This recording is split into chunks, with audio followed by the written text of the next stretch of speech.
नमस्कार दोस्तों, कैसे हो आप सभी। मेरा नाम है शिवम और आप देख रहे हैं जेएनवी पाठशाला। मैं एक जवाहर नवोदय विद्यालय का स्टूडेंट हूँ। जी हाँ, एक नवोदयन। हेलो डियर दोस्तों, तो वीडियो थोड़ी सी लेट हो गई है तो मुझे माफ कर देना, बट कोई नहीं। जितने भी बच्चे जो क्लास 9th के बच्चे हैं, जो नवोदय विद्यालय और सैनिक स्कूल का प्रिपरेशन कर रहे हैं, उसके लिए साइंस के लिए मैं काफ़ी दमदार क्वेश्चंस लाया हूं। तो जितने भी क्वेश्चंस है वो काफ़ी टॉप लेवल के हैं, तो इसलिए आप कॉपी और पेन लेकर के बैठिए कि जो भी चीज़ें मैं आपको बताऊँ आप लिख सके। और जितने भी मैं क्वेश्चन सॉल्व करवाऊंगा तो उसका एक कुछ रूल्स है, तो आप पहले समझ लो कि हर एक क्वेश्चन को सॉल्व करने के लिए आपको पहले 5 सेकेंड मिलेंगे। अगर 5 सेकेंड में आपसे सॉल्व हो जाता है तो आप नीचे कमेंट कीजिएगा या अपने कॉपी पेन पे लिख लीजिएगा। अगर नहीं हो पाता है तो कोई नहीं, मैं आपको बताऊंगा। तो फर्स्ट क्वेश्चन आ गया है आपके स्क्रीन पे, तो पहले मिलता है आपको 5 सेकेंड इसको सॉल्व करने के लिए।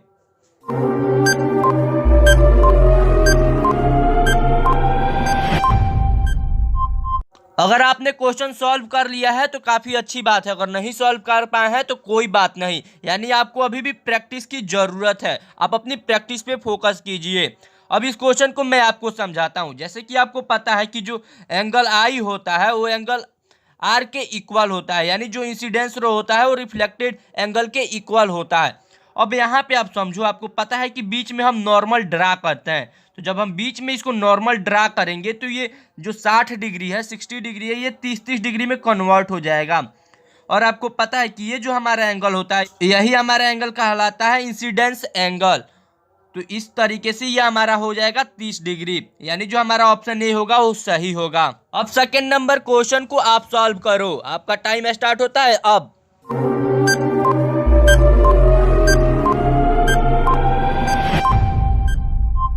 अगर किसी क्वेश्चन के लिए आपको ज्यादा टाइमिंग चाहिए तो आप वीडियो को पॉज कर सकते हो, यानी रोक सकते हो। अब इस क्वेश्चन में बोल रहा है कि chemical name of milk of magnesia, milk of magnesia का रासायनिक नाम क्या है। तो अगर आपने पढ़ा होगा तो आपको पता होगा कि जो मैग्नीशियम हाइड्रोक्साइड होता है, यानी Mg और OH का होल ट्वाइस, तो जो मैग्नीशियम हाइड्रोक्साइड होता है उसे ही हम मिल्क ऑफ मैग्नीशिया बोलते हैं। और ये एक बेस होता है, ये बेसिक इसका नेचर होता है, यानी ये बेस के कैटेगरी में आता है। और जब हमारे पेट में इंडाइजेशन होता है तो उस समय हम इसको ले सकते हैं एज अ मेडिसिन। अब क्वेश्चन नंबर थर्ड को आप सॉल्व करो।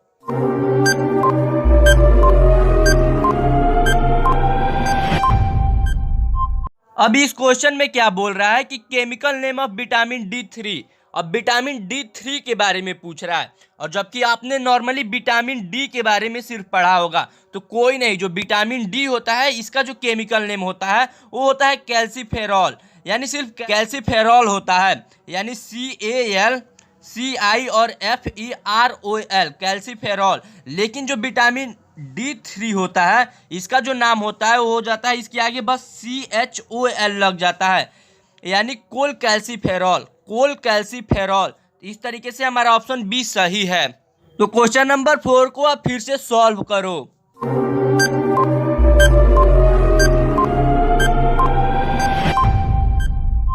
अब क्वेश्चन नंबर 4 में बोल रहा है कि अ coating of zinc is deposit on iron, यानी कि जब हम लोहे पर जिंक की परत किस लिए चढ़ाई जाती है। यहाँ पे यही पूछ रहा है हमें, हमारे पास ऑप्शंस दिया हुआ है। तो पहले मैं आपको बता दूं कि जो जिंक होता है तो जब वो आयरन पे चढ़ाया जाता है तो इस प्रोसेस को ग्लैभिनेशन कहा जाता है। इसको आपने क्लास 7th में पढ़ा होगा, अगर नहीं पढ़ा होगा तो एक बार चेक कर लेना। ये इसलिए किया जाता है ताकि हम लोहे को जंक लगने से, यानी मोर्चा खाने से बचा सके। To protect it corrosion and formation of rust, हम रस्ट के फॉर्मेशन को रोक दें। क्वेश्चन नंबर 5 को आप फिर से सॉल्व करो।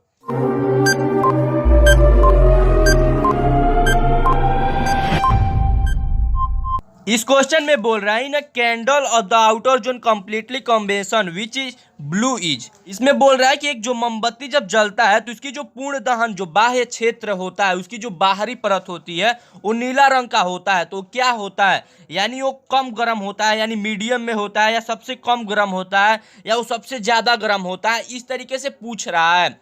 तो मैं आपको थोड़ा सा फिगर के माध्यम से समझाता हूं। तो फिगर में आप देखो कि जो सबसे बाहरी परत होती है वो सबसे ज्यादा गर्म होती है, जो नीला रंग की होती है, ब्लू रंग का। उसके बाद से जो येलो पोर्शन होता है वो मीडियम में, मतलब उसका मीडियम में टेम्परेचर आता है, लेकिन जो सबसे ब्लैक साइड का रहता है, जो सबसे इनर लेवल पे रहता है, वो सबसे कम उसका टेम्परेचर आता है। तो इस तरीके से ऑप्शन बी हमारा सही होगा, द हॉटेस्ट यानी सर्वाधिक गर्म। नेक्स्ट क्वेश्चन को आप फिर से सॉल्व करो। ये क्वेश्चन थोड़ा सा ज्यादा हाई लेवल का है, तो इसे अच्छे से आप सॉल्व करना।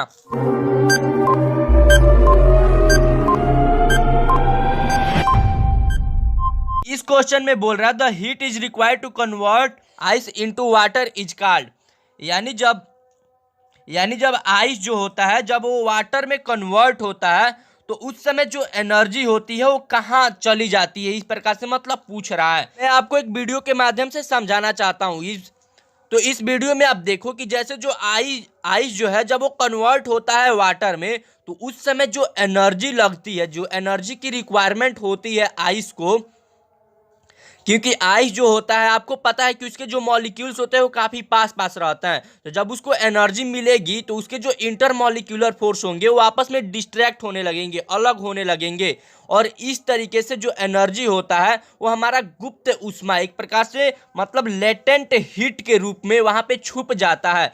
इस तरीके से जब जो आइस होता है वो वाटर में कन्वर्ट होता है, उस समय तक उसका टेम्परेचर भी नहीं बढ़ता है, तो इसी को हम लोग बोलते हैं गलन की गुप्त ऊष्मा या लेटेंट हीट ऑफ फ्यूजन।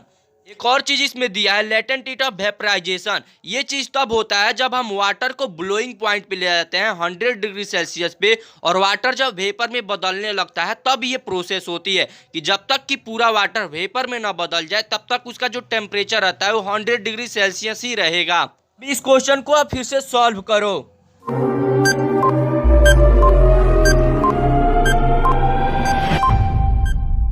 इस क्वेश्चन में बोल रहा है the phenomenon of the phases change from gas directly to solid is known as. अब थोड़ा सा आप समझना है, यहाँ पे बोल रहा है कि जो गैस है वो सीधे सॉलिड में कन्वर्ट हो जाए, या जो सॉलिड है वो सीधे गैस में कन्वर्ट हो जाए, इस प्रोसेस को हम क्या बोलते हैं? तो इसका जो हमारा आंसर होगा वो होगा सबमिलेशन। अब आपको थोड़ा सा मैं इसका एग्जाम्पल भी दे देता हूँ सबमिलेशन प्रोसेस की। तो जैसे कि जो ड्राई आइस होता है, यानी सॉलिड कार्बन डाइऑक्साइड, उसको अगर आप जलाओगे सॉलिड स्टेट में रहेगा तो सीधे लिक्विड में बिना गए हुए वो सीधे गैस में कन्वर्ट हो जाएगा। और वैसे ही एक और एग्जांपल होता है जो आप डेली लाइफ में यूज करते हैं, कैम्फर।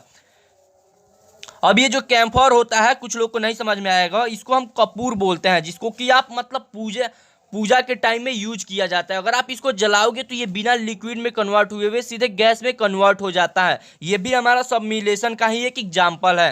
नेक्स्ट क्वेश्चन को आप सॉल्व करो। ये क्वेश्चन थोड़ा सा कॉम्प्लिकेटेड है और हाई लेवल का है।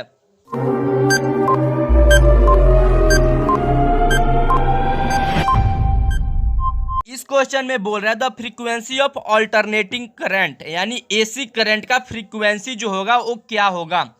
तो वैसे जो मैं आपको बता दूं कि नॉर्मली जो इसका फ्रीक्वेंसी होता है वो 50 हर्ट्ज, ये जो HZ लिखा है इसका मतलब होता है हर्ट्ज, यानी HERT और Z हर्ट्ज, ये एक यूनिट है जिसमें फ्रीक्वेंसी को मापा जाता है। तो जो एसी करंट है इसका जो होता है 50 हर्ट्ज से 60 हर्ट्ज के बिटवीन में होता है, यानी कभी कभी ऑप्शन में अगर 60 हर्ट्ज भी दिया हुआ है तो अल्टरनेटिंग करंट का फ्रीक्वेंसी आप 60 हर्ट्ज पे भी लगा सकते हो, लेकिन यहाँ पे हमारे पास 60 हर्ट्ज दिया है तो हम 60 हर्ट्ज लगाएंगे। मैं आपको एसी करंट के तो बारे में बता दिया, लेकिन अगर फ्रीक्वेंसी ऑफ डीसी करंट पूछ दे तो डायरेक्ट करंट के बारे में, तो उसको भी मैं आपको बता दूं कि इसका जो होता है ये होता है जीरो फ्रीक्वेंसी, इसका जीरो फ्रीक्वेंसी होता है। अब नेक्स्ट क्वेश्चन को फिर से सॉल्व करो।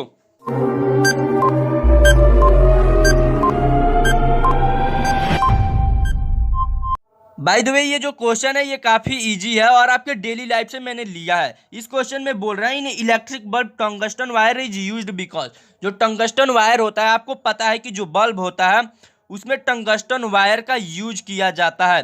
तो जो टंगस्टन वायर होता है उसी का यूज हम लोग क्यों करते हैं, तो मैं आपको बता दूं क्योंकि जो टंगस्टन होता है उसकी जो मेल्टिंग पॉइंट होती है, यानी जो उसकी गलनांक की क्षमता होती है वो काफी ज्यादा होती है as compare to other metals, तो इसलिए हम टंगस्टन का ही यूज करते हैं। तो इस तरीके से हमारा इसका ऑप्शन सी सही होगा। ऑप्शन 3 जो दिया है it has the high melting point. Next question को आप थोड़ा सा सॉल्व करो। ये क्वेश्चन थोड़ा सा क्लियर नहीं है इसीलिए आप अच्छे से थोड़ा सा देखना।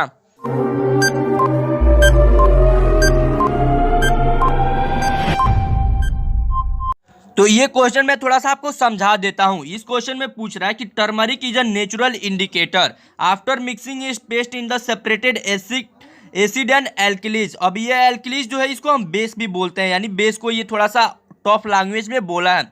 Will colour will be seen from, यहाँ पे बोल रहा है कि अगर हम टर्मरिक को पहले एसिड में देन अल्कलीज यानी बेस में मिक्स करते हैं तो क्या क्या कलर देगा। आप एक बात का ध्यान रखो, पहले हमें एसिड में मिलाना है देन बेस में। तो वैसे अगर आपने एसिड और बेस पढ़ा होगा तो उसमें आपको पता होगा कि जो टर्मरिक होता है वो जब अगर हम बेस के साथ मिक्स करते हैं तो ये रेड कलर देता है, और अगर हम एसिड के साथ मिक्स करते हैं तो ये नो कलर यानी कोई कलर चेंज नहीं करता है, यानी ये येलो का येलो ही रह जाता है। इस तरीके से हमारा ऑप्शन बी सही हो जाएगा, क्योंकि इसमें बोल रहा है येलो इन एसिड, यानी एसिड में तो येलो ही रह जाएगा लेकिन जो बेस है उसमें रेड हो जाएगा, यानी बेस में अपना कलर चेंज कर लेगा। इसका आप एग्जाम्पल भी देख सकते हो, जैसे कि अगर कभी कुछ खाते समय आपके किसी ड्रेस पे या शर्ट पे कुछ गिर जाता है जिसमें कि टर्मरिक पाया जाता है यानी हल्दी पाया जाता है, तो जब उसको धोया जाता है उस कपड़े को, तो जब उसके साथ में जो सोप या डिटर्जेंट पाउडर हम लोग यूज करते हैं तो वहाँ पे रेड बन जाता है, रेड का धब्बा हो जाता है। बिकॉज क्योंकि जो सोप और डिटर्जेंट जो होता है वो बेसिक नेचर का होता है, और ये जो हमारा टर्मरिक होता है ये बेस के साथ मिलते ही रेड कलर देता है। तो वीडियो कैसी थी नीचे कमेंट करना, और वीडियो को खुल करके शेयर करना, और वीडियो का सेकंड पार्ट चाहिए तो नीचे कमेंट करो। तो फिर मिलते हैं अगले वीडियो में, और चैनल को सब्सक्राइब कर लो क्योंकि अब आपकी प्रिपरेशन मैं कराने वाला हूं हमेशा अपने चैनल पे।